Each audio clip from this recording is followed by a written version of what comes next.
Just realized, guys, unfortunately, we were on the mute button, so I don't know how that happened, but we did fix it. What's going on, guys? It's your boy Colby, also known as Patriots Global, back here with another one. Don't worry, guys. We fixed it. It's okay. The audio has been fixed. I hit the restart button, but we're live, so that can't happen.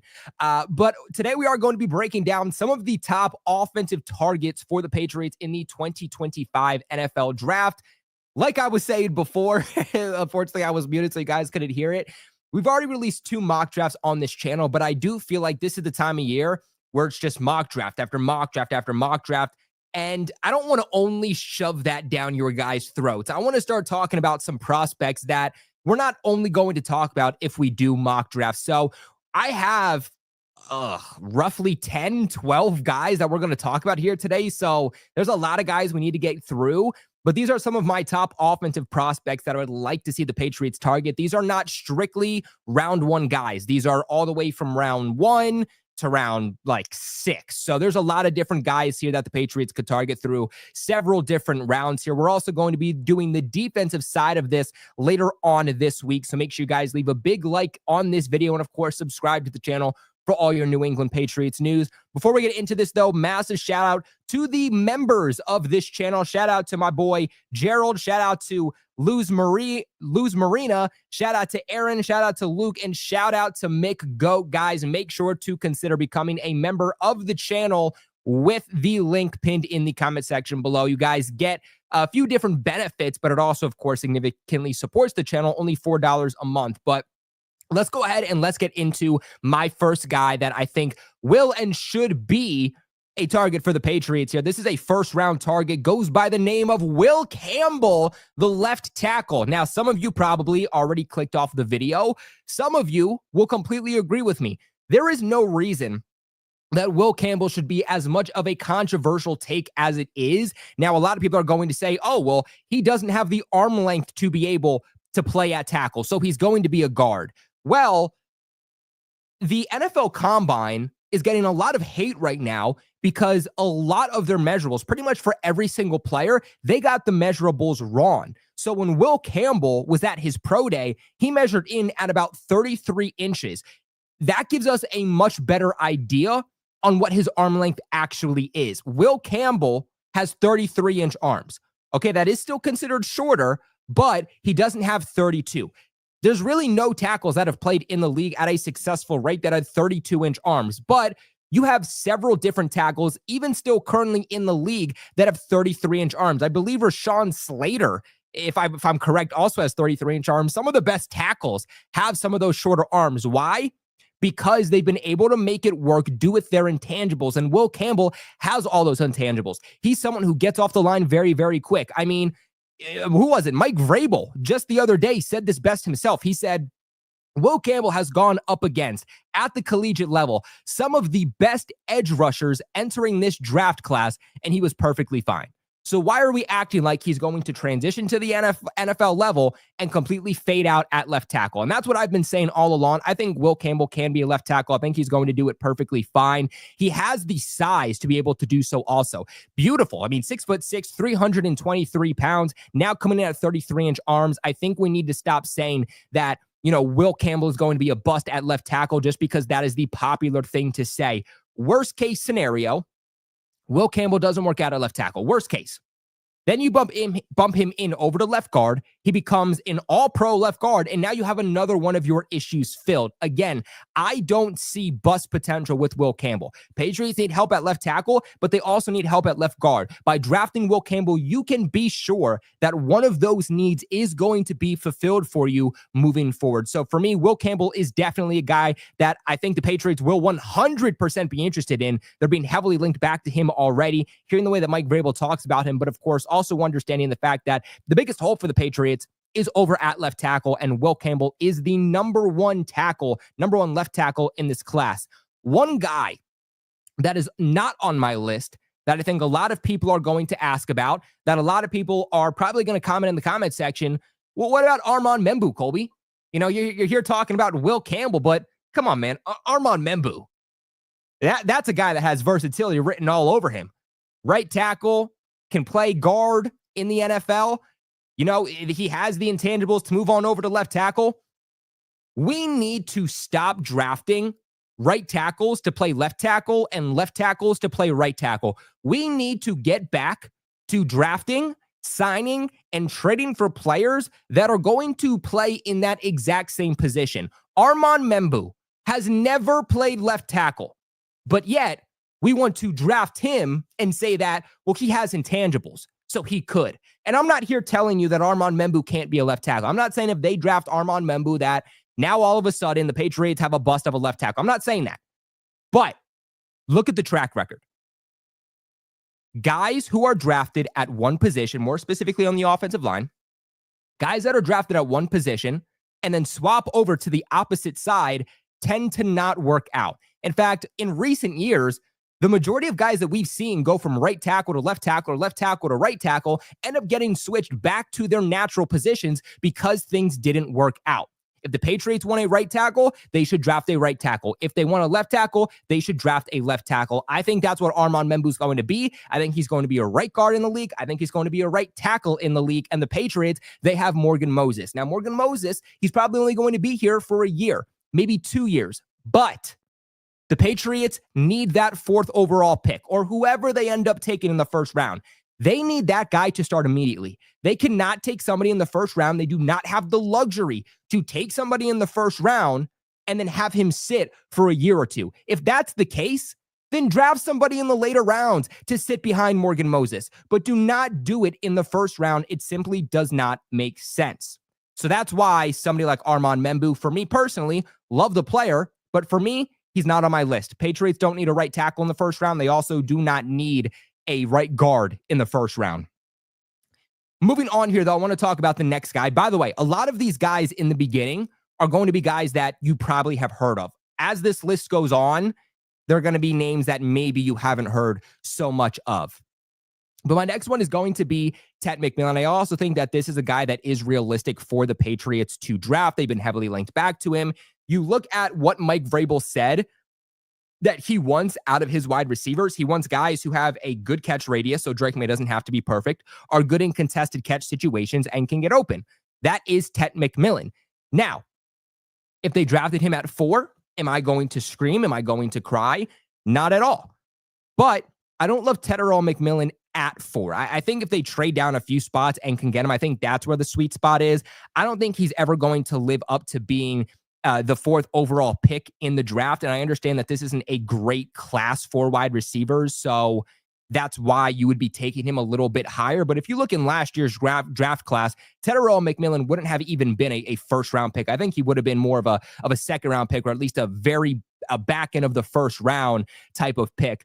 He's the type of guy where I don't think he has the ceiling that some people do. I think some people hear the comparison of Mike Evans and they start bouncing off the walls saying that they're going to get a guy that puts up 1,000 yards every single year, that can be a 1,400-yard receiver, and I don't see that. I see someone who's going to be a high-end 900-yard receiver to like a low 1,000-yard receiver. I don't think he's someone that is going to put up 1,000 yards every single year, but I think that he can still be a very good wide receiver. And I think he does fit a need for the Patriots, right? I mean, he is going to bring the size that the Patriots need at 6'5", 212 pounds. He had a 60% overall contested catch rate. That was one of the best in college football. His grade against man coverage was 89.1, so he's able to get open. Drop rate of 7.7%. So not too worrisome, but it's starting to get up there a little bit to where I am getting a little bit worried. He also was really good when it comes to missed tackles forced. He had 29 this past season, which was tied for 3rd in the nation. This isn't N'Keal Harry. This isn't Devontae Parker. This is a guy that can get open. He's not fast. He's not quick, but I do think that he can get open and have a better, what's the word?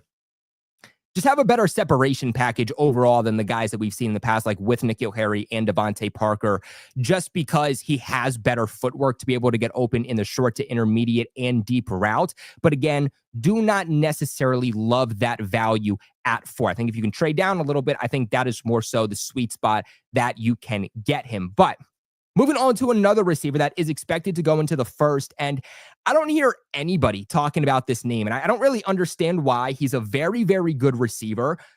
He's not somebody that you're going to have to take at 4. You can 100% trade down and get this guy, but yet still nobody is talking about him. I'm going to pull up his numbers here, and I'll even show you guys just so you can follow along a little bit better. But he goes by the name of Emeka Egbuka, and he comes out of Ohio State. And I believe it was our last mock draft that we ended up drafting him in. But I don't think that this is a hot take when I say I think Emeka Egbuka, let me, real quick, better if we do this one. Ooh. Shared it on the wrong screen. That's my bad. But I think Emeka Egbuka is going to be one, if not the best wide receiver to come out of this draft class. And I don't really think that that is a crazy thing to say. Ohio State just produces receiver after receiver after receiver. I mean, I consider that wide receiver university right there. That's what Ohio State is, wide receiver university. And you know that Mike Vrabel has those ties. He has that connection back to Ohio State. So that's another connection on why maybe the Patriots could be interested in somebody like Emeka Egbuka. I mean, you look at some of the wide receivers coming out of Ohio State over the last few years. You had Marvin Harrison Jr., you had Garrett Wilson, Jackson Smith-Njigba, Chris Olave, and those are just the guys that have come out over the last few years. I think that Emeka Egbuka makes a lot of sense under Josh McDaniel's scheme. Now, he is, what is he, 6'1"? Yeah, he's 6'1", 205 pounds. He's someone that's more so projected to be a slot receiver in the NFL, but because of that size, he can also play on the outside. He's a technician, right? He's not super fast. He's not going to beat you with speed, but he is a true technician. Short, intermediate, deep, has a high football IQ, has arguably the highest ceiling out of all the receivers projected to go in the first. He is going to be a high-end wide receiver, 2, to low-end wide receiver 1. I don't see him busting out. I don't see him being a 3. I don't see him being a 4. He's getting those comparisons back to a Garrett Wilson, back to an Amon-Ra St. Brown, back to a Tyler Boyd.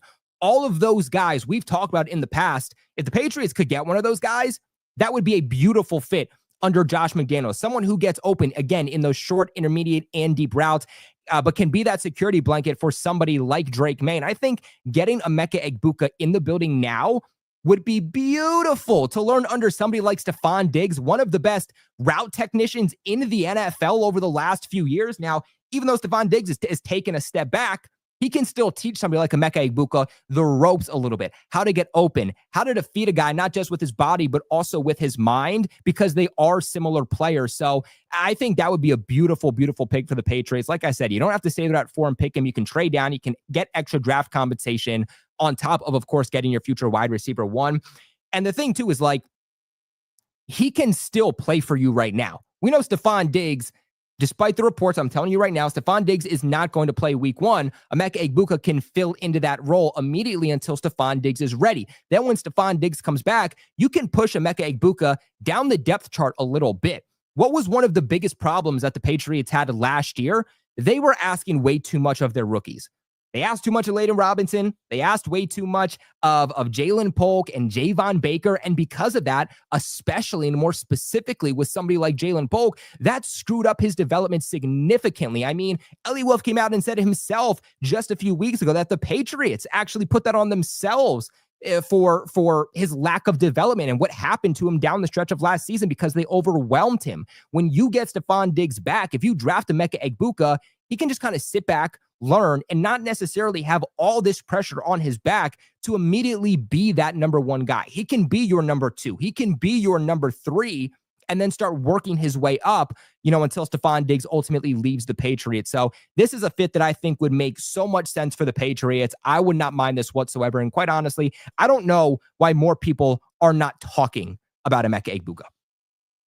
Now, the next guy that I want to get into here, it is another tackle. Let's say that the Patriots ultimately do not go Will Campbell in the first round. Let's say that the Patriots go wide receiver in the first round. Let's say they go a defensive route. Let's say they trade down and then select one of those players and they say, hey, we're going to hopefully address our left tackle 1 position in the second round. A guy that I'm looking at, and this is a fan favorite here in New England, as we all know, coming out of Minnesota, Ariante Ursary would be a plug-in starter for the Patriots. Now, I get it. In everybody's mock drafts, he's 9 out of 10 times there in the second round. I would not necessarily I wouldn't necessarily expect Ariante Ursary to be there in the second come actual draft day, come that Friday when it's rounds 2 and 3. I think it's going to depend what ultimately happens on day 1. When is the first tackle that gets taken off the board? Because there were a lot of tackles taken in the first round this past year. And once one tackle is taken off the board, they start flying off like hotcakes because everybody starts to panic. It's kind of like wide receiver. When the first wide receiver is taken off the board, you just see all the receivers start flooding. Why? Because just like wide receiver, tackle is one of those positions where every team is looking to upgrade because every team needs two quality starters, one at right tackle, one at left tackle, but then they also need depth. Those guys, they never hit the open market. They rarely become available for trade because the offensive line is, like I always tell you guys, it is the engine to a car. If you want to have a good offense, whether it's the running game, whether it's the passing game, it all starts with having a good offensive line up front. If you want to get good offensive line play, you ultimately have to draft those guys. So if we see a run on offensive tackles early, I think someone like Ariante Ursary very well could go back end of the first round, especially because someone like Josh Simmons, he's still coming back from injury. He has some reported character concerns. So maybe Josh Simmons ends up falling a little bit in the first round, and maybe that pushes somebody like Ariante Ursary up a little bit. So don't necessarily expect Ariante Ursary to be there day two, but he's someone who very well could be. And if so, he's someone that I do think that the Patriots should target. 6'6", 330 pounds. Like I said,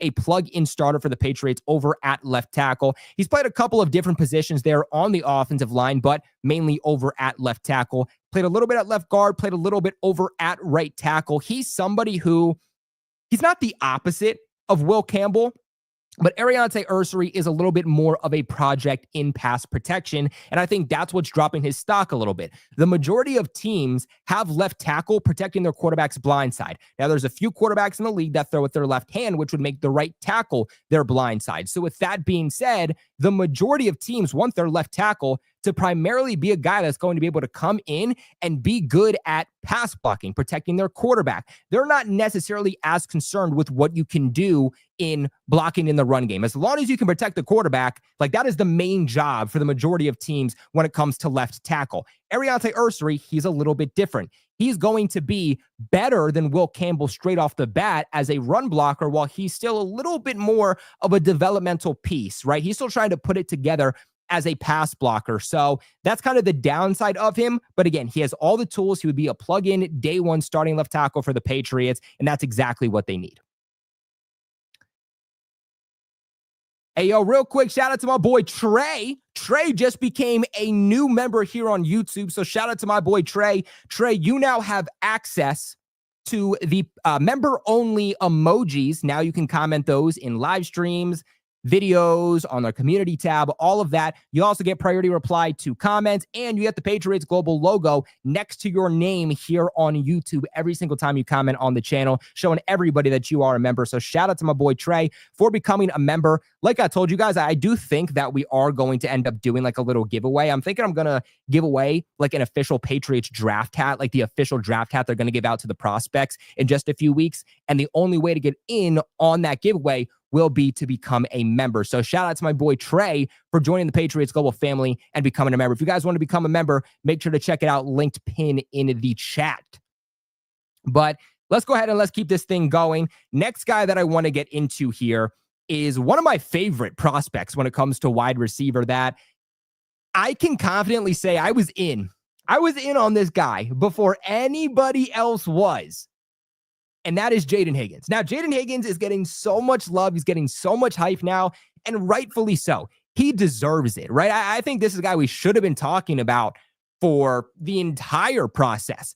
But people started to give him a little bit more respect when they saw him at the Combine, when they saw him starting to, perform out at the Senior Bowl. Going into the Senior Bowl, I was like, this is one of my guys. If I can get an interview with Jaden Higgins, my life is complete. Like the Senior Bowl was a success. My first ever Senior Bowl. And that's exactly what I did. My first ever interview at a professional level was Jaden Higgins. I got to ask him, I said, yo, Jaden, who is the quarterback that you would love to catch passes from in the league? And he said, any of them. He said, as long as you can get me the ball, allow me to do my job, make a difference, I don't care who the quarterback is. I mean, this is a guy that just has that dog mentality. He doesn't care where he goes. He doesn't care who the quarterback is. He knows that he has that confidence, and he just knows that he's going to excel the offense, that he's going to be that difference maker. And some people might read that as cockiness, but this is somebody who, you need that dog. You need that confidence to be able to play wide receiver and be a successful wide receiver. And he 100% has that.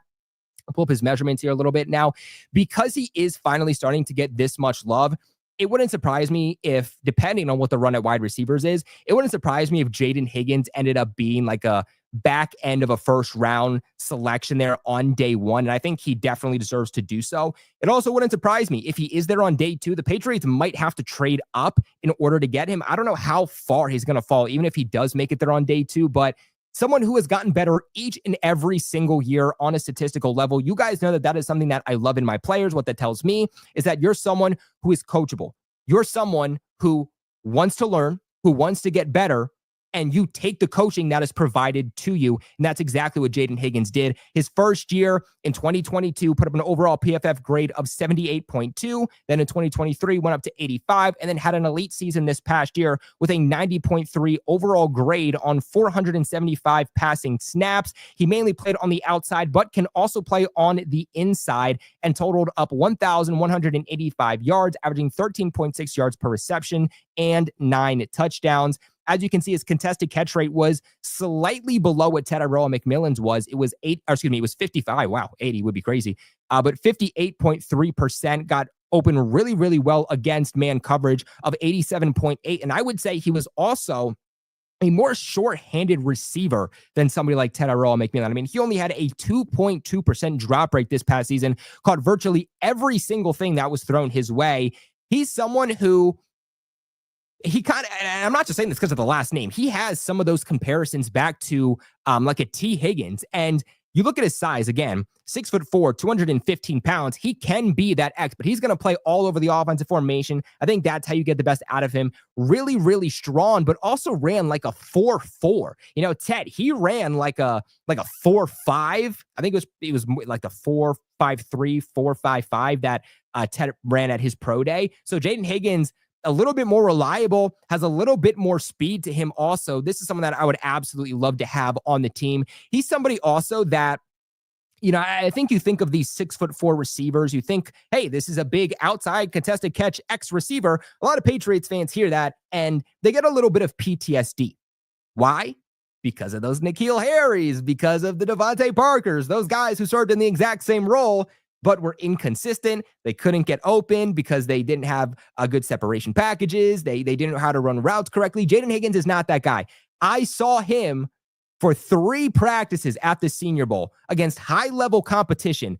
This guy gets open not just because of his speed, not just because he can make catches through contact, but he has really good lower body footwork. You know, again, with those bigger guys, you think that their bodies are going to bring them to the ground a little bit. They're going to be a little bit more bulky, a little bit more slow, a little bit more sluggish, but he has really good footwork. He has a really good route tree, runs his routes really, really well too. So this is someone who's going to get open and not have to rely on speed, not having to rely working through contact in order to make plays, but is going to be able to do, is going to be able to make plays rather in all 3 phases because of the things that he can do. So big fan of Jaden Higgins. That is someone that I would love the Patriots to target. And hopefully they do. Hopefully they do, because he is becoming a big fan favorite throughout, not just Patriots fans, but throughout the league. Jaden says Jaden Higgins could be a good player to draft for if Diggs was unavailable. I mean, honestly, I think Higgins still makes a ton of sense, you know, because the important thing to remember is that Stephon Diggs is not here forever, right? Like the Patriots can get out of Stephon Diggs' contract after 1 year. Like if things don't go well with Diggs this upcoming season, the Patriots can get out of that contract within a snap of a finger. So Diggs isn't here for as long as I think some people think he is. That's actually why I like the Diggs addition. Originally, I didn't like Stephon. I don't want to say I didn't like it, but I wasn't as fond about Stephon Diggs to the Patriots as some other people were, because I didn't love the idea on giving an aging receiver coming off an injury who's entering his age 32 season a 3-year deal. But now knowing it's heavily incentive-based, knowing they can get out of it in 1 year if they want to, again, Diggs is more of that stopgap. He's that bridge wide receiver to whoever the Patriots ultimately end up drafting, whether that's in the first round, whether that's in the second round. And I think Jaden Higgins could be someone who'd be a really good complementary piece. We know that this offseason, the Patriots' #1 free agent target was going to be T. Higgins. Unfortunately, he didn't hit the open market, so the Patriots could never offer him a contract. They weren't able to sign him. So if they want to get a guy that has some of those same intangibles, I think Jaden Higgins would make a ton of sense. Now, there's another receiver that I want to talk about here that ironically also went to Iowa State. He was the teammate there for Jaden Higgins, and that was another guy who was at the Senior Bowl and was unguardable throughout 3 days. Got better and better every single day. He goes by the name of Jalen Knoll, okay? I want to make this clear because I see a lot of people in the media pronouncing this poor guy's name wrong, okay? It's Jalen Knoll, and I know this because when I was with the Roundtable Sports crew, I believe it was my boy Dan Mitchell that ended up interviewing Jalen Knoll. And we found out after we interviewed him, super embarrassing. We found out after we interviewed him that his name is not Jalen Noel. And we said his name. We said his name to him on the video. So we pronounced the poor guy's name wrong on video. That's so embarrassing.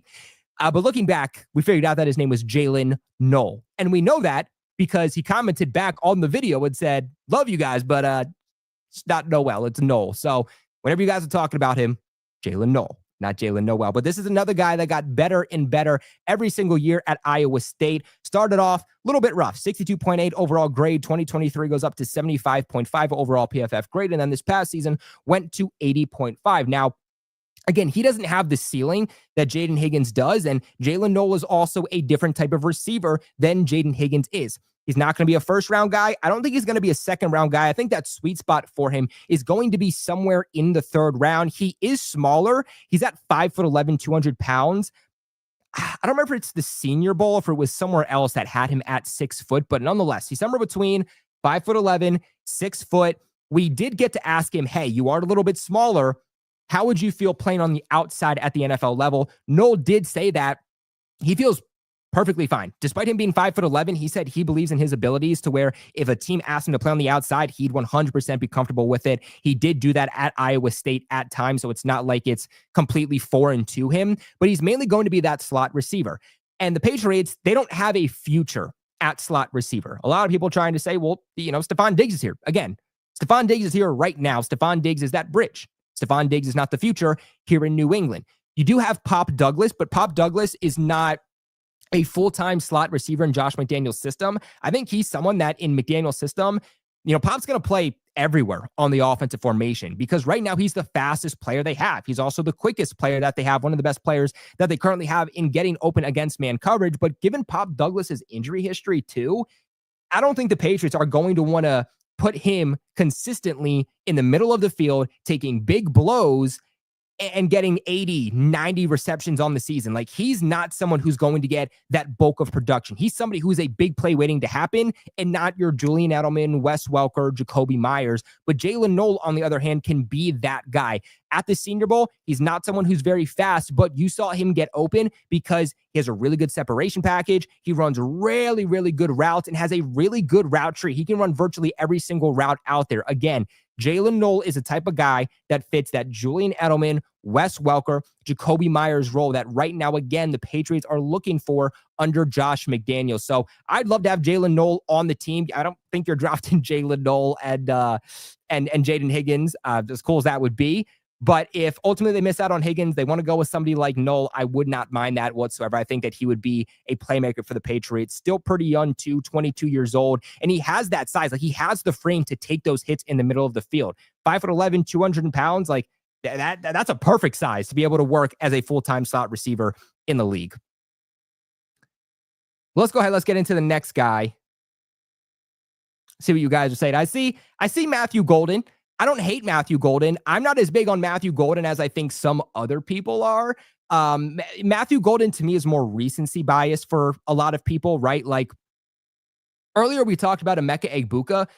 Emeka Egbuka is one of those people who he's been talked about coming into the NFL for like 3 years now, where there's been so much hype about Egbuka for so long that I think the hype has died down because he's been talked about for so long. As where Matthew Golden, he hasn't been talked about as much. So now that people are seeing him, they're seeing his 40 time, they're seeing his combine, people are getting a little bit of recency bias on him. I do like Matthew Golden. If they went Matthew Golden, like, I wouldn't hate it, but I'm not as high on Matthew Golden as I think some other people are. But hey, if you draft Matthew Golden, he comes in and he's immediately like that like Nelson Aguilar, Philip Dorsett role that the Patriots, they also don't have that guy here. So Matthew Golden would also serve a purpose.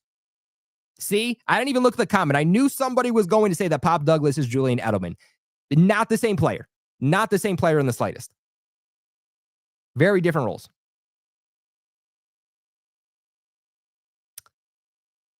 Did someone say Pop Douglas was getting cut? Yeah, Pop Douglas is definitely not getting cut. I don't know who said Pop Douglas was getting cut in here, but yeah. Pop Douglas is not getting cut, guys. I think he's going to have a good season under McDaniels, but I think Pop Douglas is more like a guy that you're going to play in like 60%, 70% maximum of your offensive snaps by the end of the season. Pop Douglas is not a guy that you're going to have on the field 80, 90, 100% of offensive snaps. That's just not the type of player he is. He's like a gadget guy. But let's go ahead. Let's get into the next guy. And this is going back here to offensive tackle. So I know that this is another fan favorite, and I think he makes a lot of sense. This is a guy to watch, okay? This is a guy to watch in I don't think round 2. I think round 3 is more realistic for where somebody like Ozzie Trapillo is going to go. Comes out from Boston College, so you know the Patriots have connections back there. You have Bill O'Brien, who is the head coach of Boston College. Mike Vrabel, Elliot Wolf, they were there not too long ago for the Boston College Pro Day. So you know they're getting some insight on Ozzie Trapillo and Donovan Ezeruku. So both of those guys, offensively and defensively, in the trenches, could be 2 players to watch there for the Patriots. But Ozzie Trapillo is an absolute bulldozer. I mean, 6'8", 309 pounds. You like to see him put on maybe a little bit more weight, but I mean, this is a guy that if you're building a tackle up in a lab, Ozzie Trapillo is a guy that's pretty much going to come out for you. High football IQ, which your teams are going to love, and is a really just do it all offensive lineman, right? If you draft him, you're not saying, okay, well, you're drafting him to be a left tackle. You draft Ozzie Trapillo, you're not necessarily saying, okay, this is who you're drafting to be your right tackle, because he can play anywhere. He can play left tackle. He can play right tackle. He has some experience playing on the interior now. I wouldn't do that. In my opinion, you draft Ozzie Trapillo, you are not drafting a 6'8" guy to play the interior. I mean, I know Drake Maye's a little bit taller than some of these other quarterbacks, but I still think he might have a bit of a hard time throwing over a 6'8" interior offensive lineman. So, in my own personal opinion, he gives you depth at tackle. I think early on, he's a guy that is a swing tackle for you, but I think you bring in Ozzie Trapillo, and this is just that bulldozer. That is that stone wall that you're putting in over at right tackle. I think Morgan Moses, like I said earlier, he's only here for about a year or two. And so I think Ozzie Trapillo could come in and be that future over on the right side. If you draft Will Campbell in the first, let's say you go wide receiver or edge in the second, double up on tackle, go Ozzie Trapillo in the third. I think that'd be beautiful. I think that would make a ton of sense. And now if you're a Patriots fan, you feel pretty confident about where this offensive line is moving forward. Ironically, Trapillo is also somebody who I don't like him as much as a pass protector. I think he is much better as a run blocker, especially given that size. So I think he makes a lot of sense over on the right side. That's also where he's been developed the most, has had the most consistency. His worst season at the collegiate level actually came when he was a full-time starter at left tackle. But over the last 2 years, when he's played right tackle, he was significantly better, and he's actually developed very, very well so far at right tackle. And he's only... they have his age on here. They don't have his age. I don't love that. But he is somebody who I do still think is someone you're developing. And I think if they draft him, he's somebody that they do want to develop over at right tackle. My only question would be, I think the Patriots are going to run more zone. He was better in gap, but other than that, I think this is a guy that would make a lot of sense for the Patriots to take a chance on. Moving on here, I want to move on to the interior of the offensive line, because there's a guy in the mid rounds that I would like to see the Patriots target. Now, I think a lot of people are going to mention the name Tate Ratledge. Now, that is the teammate of the guy that I'm going to be talking about. That is Dylan Fairchild. Now, Dylan Fairchild is expected to be more like a 5th round pick, is right now where he's projected to go, maybe a 4th rounder, but that right now I think that sweet spot for him is in the 5th round. I like Tate Ratledge, but Tate is more of a right guard. Now, it's a lot easier to switch positions from the interior. So it's a lot more easy for a right guard to switch to left guard, or a right guard to switch to center, than it is for a tackle to ultimately switch spots. But I think with Tate, like I said, he was a full-time right guard with Georgia. I do think his play style is a little bit better than Dylan Fairchild. I think he's a little bit more stronger than Fairchild, but Dylan Fairchild is a guy that is a true left guard, and I think has developed very, very well there. Also, he is a little bit more versatile on the offensive line than Tate is. So has experience playing left guard, also has experience playing right guard. So you're getting a little bit of a versatile chess piece there. This is someone who, if you can get what you saw more in 2022, then you might have a starter on your hand over at left guard, and pretty good value if you get him there in the 5th. As you can see, kind of had in up and down time there at the collegiate level in Georgia. But what I love about him coming from Georgia is that I've always loved the way that Georgia has developed their trenches and playing at a high competition level. You guys know I'm a big fan of that because I feel like you're going to transition a little bit more easier as you enter the NFL.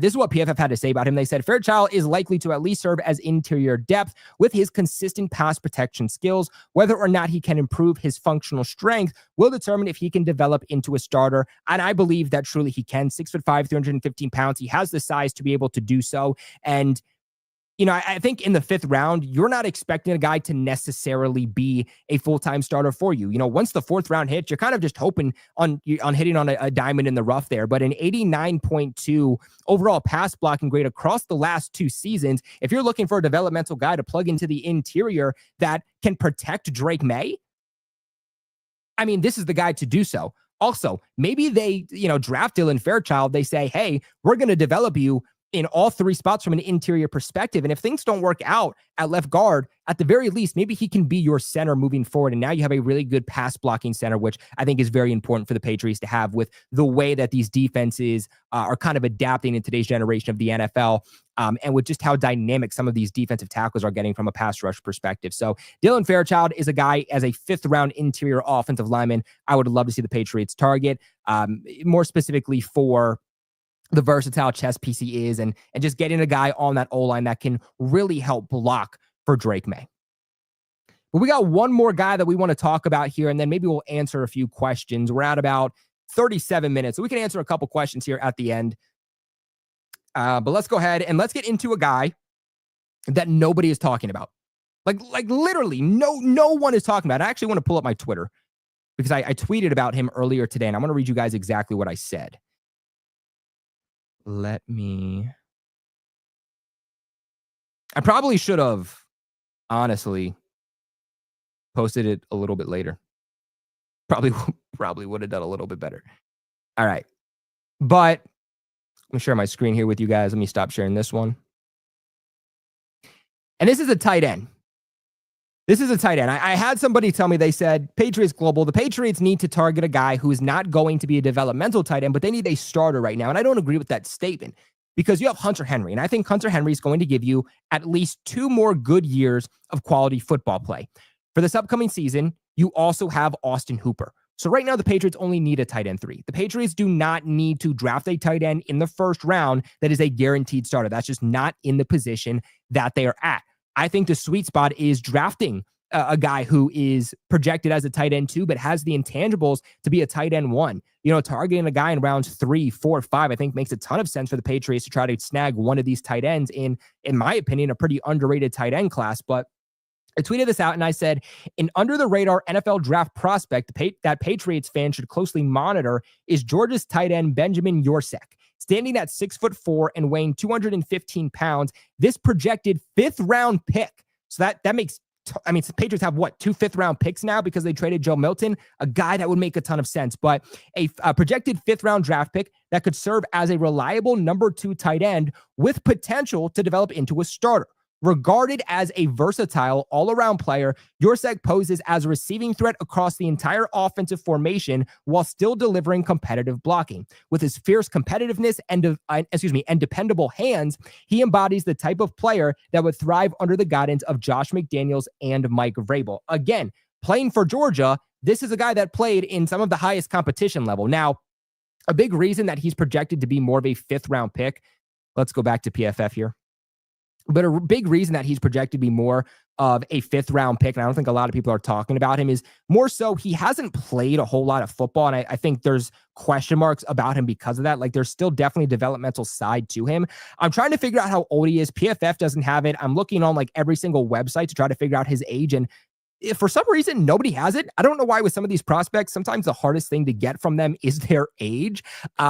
But as long as he's younger, like this is someone who I think definitely is someone who's shown a lot of potential, but just needs to be developed a little bit more. I mean, you see his passing snaps. He paid 456 in 2022, 209 in 2023, and then that went down even more this past season to 186. So like I said, very, very much a developmental guy, but he had a pretty good 40 time. He ran like a 4.6 40-yard dash. For a tight end, that's actually pretty good. That's actually high up there for what the tight ends ran in terms of 40-yard dashes during the pre-draft process.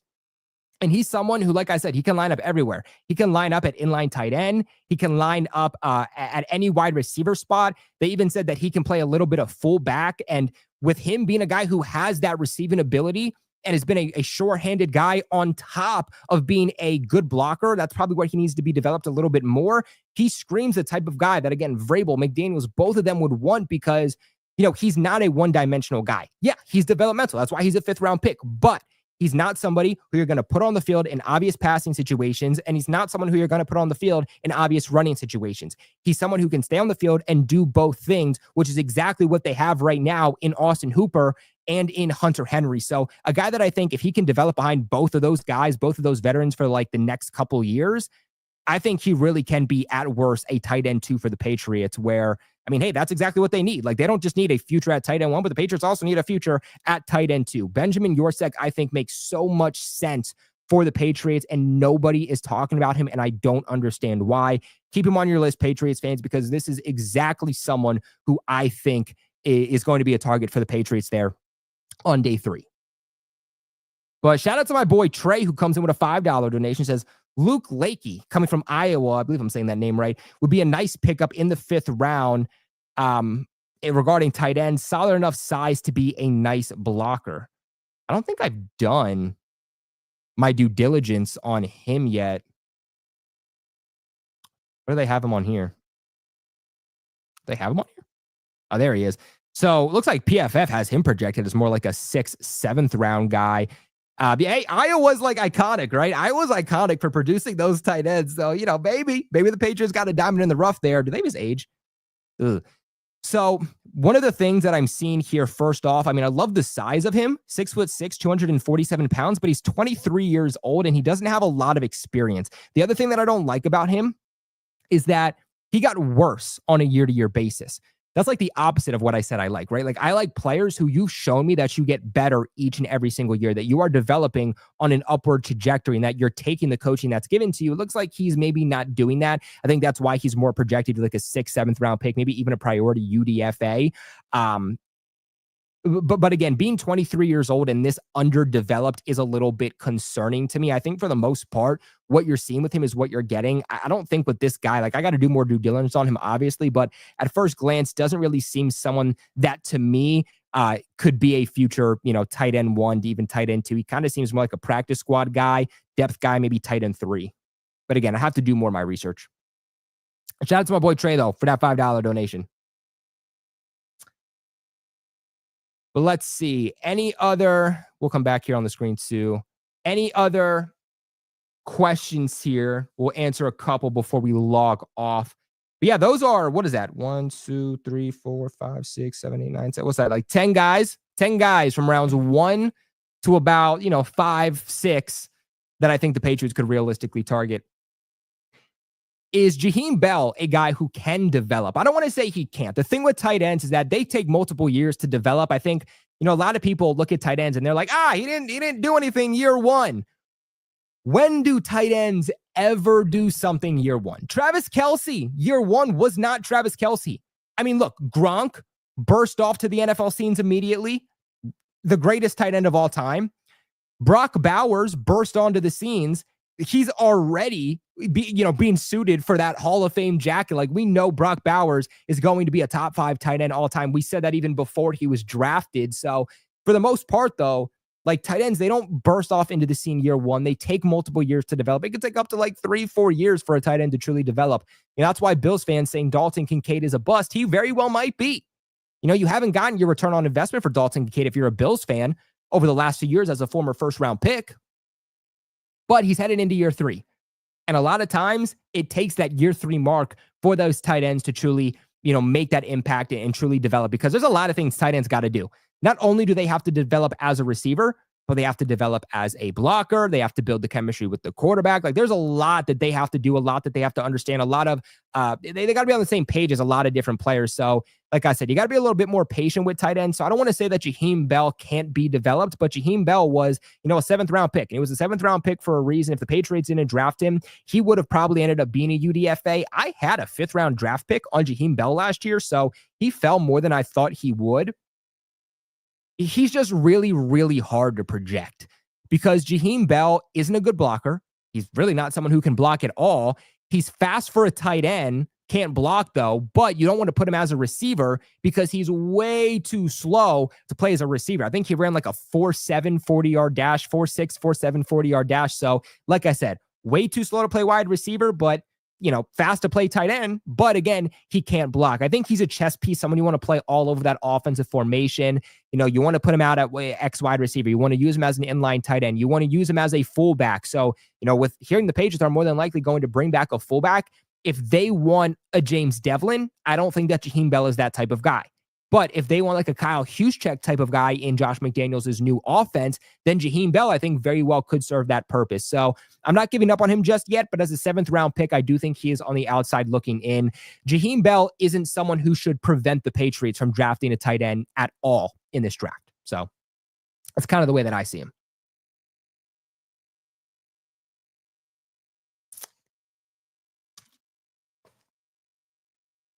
Trade up to get Hunter? No. Massive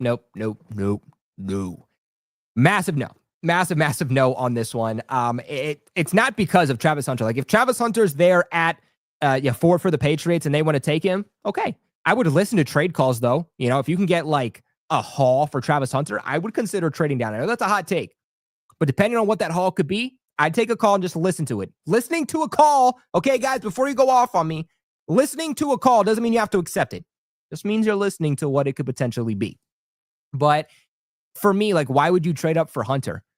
Like the haul that you have to give up to trade up from 4 to 3 or even 4 to 2 is massive. And to get somebody like Travis Hunter, like that doesn't make sense to me. Because if you're drafting Travis Hunter, you're not drafting Travis Hunter to come in and be a cornerback for you. Travis Hunter's coming in and he's immediately cornerback 3 for the Patriots. That guy's not worth trading up for. That guy's not worth, even taking at 4. If they're taking him, they're taking him to be a receiver. And Travis Hunter is still very, very, I don't want to say young as a receiver, but he still needs to develop a lot as a wide receiver. And I think the Patriots have a lot of needs. The Patriots roster is as bad as it is because they haven't drafted well in recent years. As Elliot Wolf famously has said in the past, the best way to hit in the draft is to have more opportunities in the draft. The best way to have more opportunities in the draft is to have more draft picks. I also think that next year's draft class is significantly better. And I think that you'd have to give up potentially some draft capital for next year in order to make that type of move. And I just don't think it's something the Patriots should do. At that point, if Travis Hunter is not there at 4, Abdul Carter is not there at 4, evaluate who's on the board and trade down.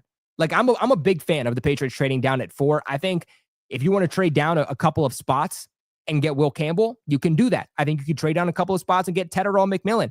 The Patriots at 4 are going to have a lot of guys on their board. And I think the biggest question is, what guy do we view as a priority? And can we trade down and still get one of those guys that we ultimately have on our board? Obviously, with that being said, you need someone who's willing to trade with you in order to make a trade. Who'd be willing to trade, up, I think would be the biggest question. Maybe if Shador falls, maybe there'd be a team that'd be willing to trade up. You never know. We're not going to know till draft day either, but yeah, for what you'd have to give up to trade for him, I don't think that makes any sense. My boy Trey comes in here with a $10 donation. Shout out to my boy Trey. He says to go back to Lakey's low no. This I think it was my low no. That's my bad. This past season, that was mainly a result of that Iowa's passing offense being hot. Bizarro overall? Hot Bizarro? Am I getting old? Is this like a kid word now? Am I a boomer now? Is that what that means? Each quarterback combined for 10 touchdown passes and less than 2,000 passing yards in 2024. Yeah, I mean, just me personally, probably not my cup of tea, but like if they want to bring him in as like a UDFA or a 7th-round draft pick, hey, that's a guy that you're trying to take as a diamond in the rough. But me personally, I think there's probably better tight ends to ultimately take, right? Like 23, not very developed, a lot of question marks around him. But again, a 7th-round pick is a 7th-round pick.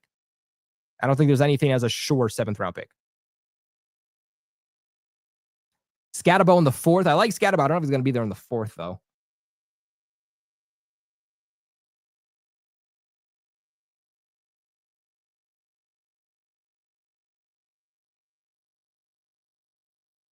No for number. Oh, that's my bad, guys.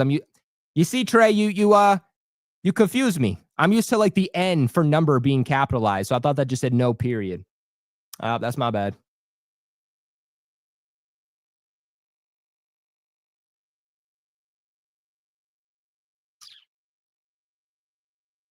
Colby, I'm 12 years older than you. I don't want to be hearing that. Hey, man, I'm 23 and I'm already feeling old a little bit. Feeling a little bit old, man. Jaden Higgins is going to be the best wide receiver taken in this draft. I think he's definitely going to be one of the better ones for sure. I'm a big Jaden Higgins fan. I've been from the start, and he's finally getting that hype that he rightfully deserves. Dan from the AFC East Roundtable, he covers the Bills. He said that he believes Kyle Williams, coming out of Washington State from the Cougars, he actually believes that he is going to be the second best wide receiver to come out of this entire draft class. He's projected as Kyle Williams right now is projected as like a 3rd, 4th round pick. He's 6 foot, 186 pounds, had a 62.5 contested catch rate, 89.8 grade overall against man. This is someone who's rising up draft boards right now. Had a really good season this past year, a PFF grade of 79.9, at least for what he is. I don't think he's going to be that good of a receiver. Like, I don't think he's going to be the second best wide receiver to come out of this draft class, but Kyle Williams, like low-key, if the Patriots got him, like he'd be another dog. Like he's another under-the-radar guy that, Patriots fans should start looking into because he could serve that slot role also. In fact, so this past season, oh, wow.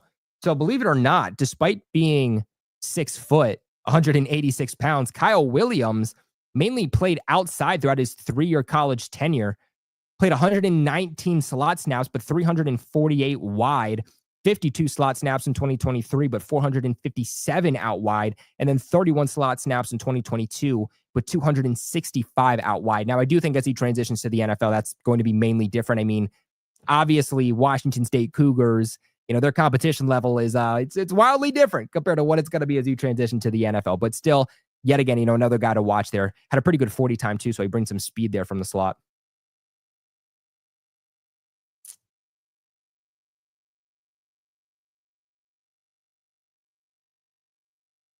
No way. I'm also 23. Been watching you since high school, man. Shout out to you, Peen Muncher 69. That's a crazy name. Dude, I started my channel. I started this channel when I was a sophomore in high school. So 2017. So kind of crazy. I'm 23 now. We've been here for a while. Shout out to Connor. Connor's 20. Look at us, guys. We're all coming in here. DTN's also 20. Ashton's 30. Ashton, are you saying you're 33? Ashton, if you're saying you're 33, man, you look young for 33. That's kind of crazy. Hey, whatever you're doing, man, keep doing it. Keep doing it.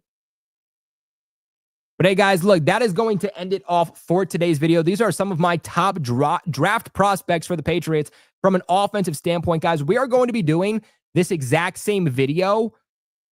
Trying to see what's today, Monday.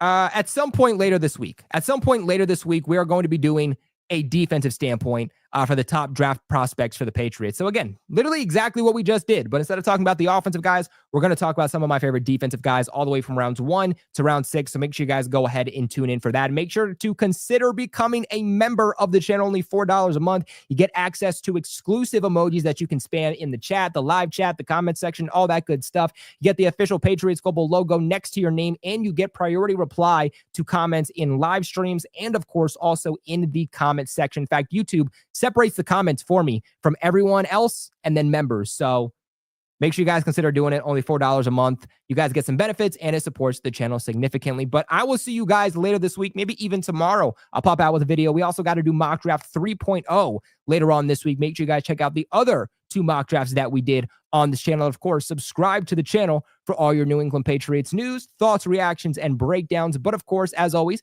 appreciate you guys for watching, and go Pats.